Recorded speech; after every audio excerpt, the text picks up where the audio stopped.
2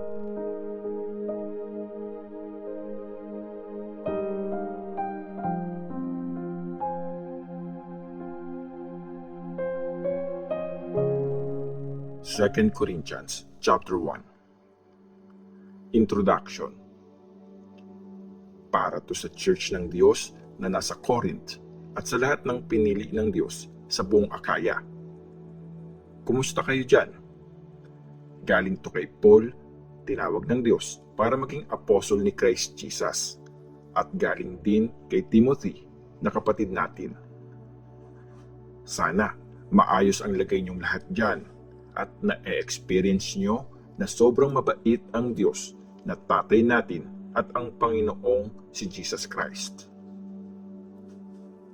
Nagpasalamat si Paul sa Diyos. Magpasalamat tayo sa Diyos at Tatay ng Panginoon natin na si Jesus Christ.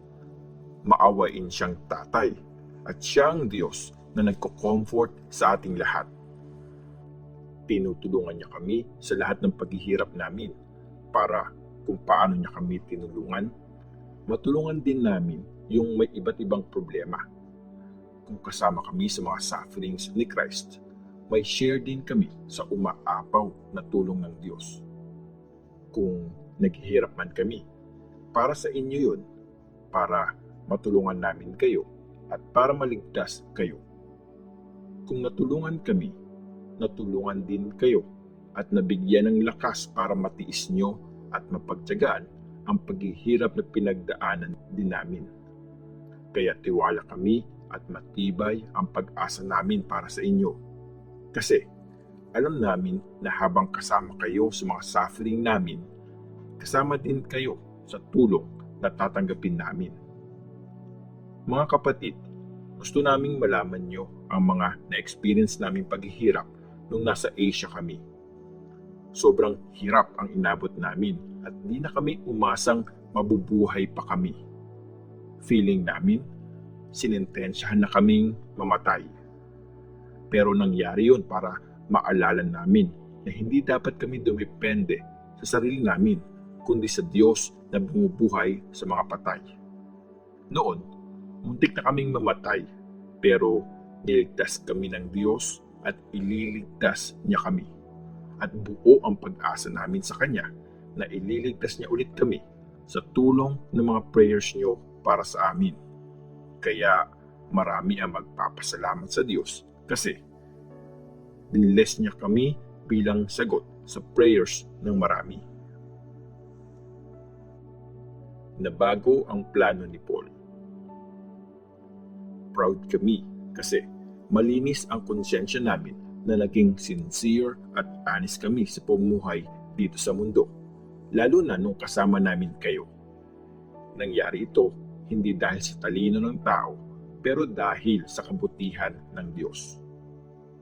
Sinusulat namin sa inyo kung ano lang ang kaya niyong basahin at intindihin.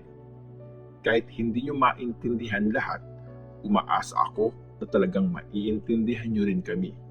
Para pagdating ng araw ng Panginoon nating si Jesus, maging proud kayo sa amin tulad ng pagka-proud namin sa inyo. Sigurado ako sa bagay na to, kaya pinlano kong bisitahin muna kayo para 2 beses kayong mabless. Plano ko kasing bisitahin kayo bago ako pumunta sa Macedonia. Tapos, dadaan ulit ako pagbalik ko para matulungan niyo ako sa biyahe ko papunta sa Judea. Mukha bang pabago-bago ang isip ko sa sinasabi ko? Nagpaplano ba ako kagaya ng mga tao dito sa mundo na magsasabing oo, tapos di naman pala gagawin? Kung gaano ka-faithful ang Diyos sa inyo, ganun din kami sa inyo. Hindi kami nangangako sa inyo, tapos iba ang gagawin namin. Kasi si Jesus Christ ang Son of God na pinreach namin ni na Silas at Timothy sa inyo.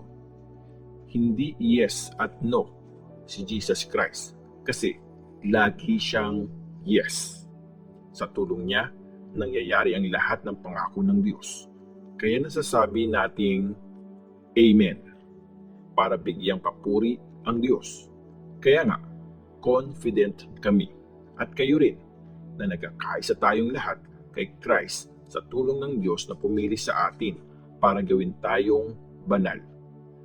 Nilagay niya sa mga puso natin ang Holy Spirit bilang patunay na sa Kanya tayo at tatanggapin natin ang mga blessings na hinanda niya. Witness ko ang Diyos, alam niya ang laman ng puso ko. Para sa inyo, kaya hindi muna ako bumalik dyan sa Corinth. Ayaw kong masaktan kayo. Ayaw kong isipin nyo na dinidikta namin kung anong paniniwalaan nyo. Ang totoo, kasama nyo kaming naglilingkod para sumaya kayo. Kasi matibay na kayo sa pananampalataya.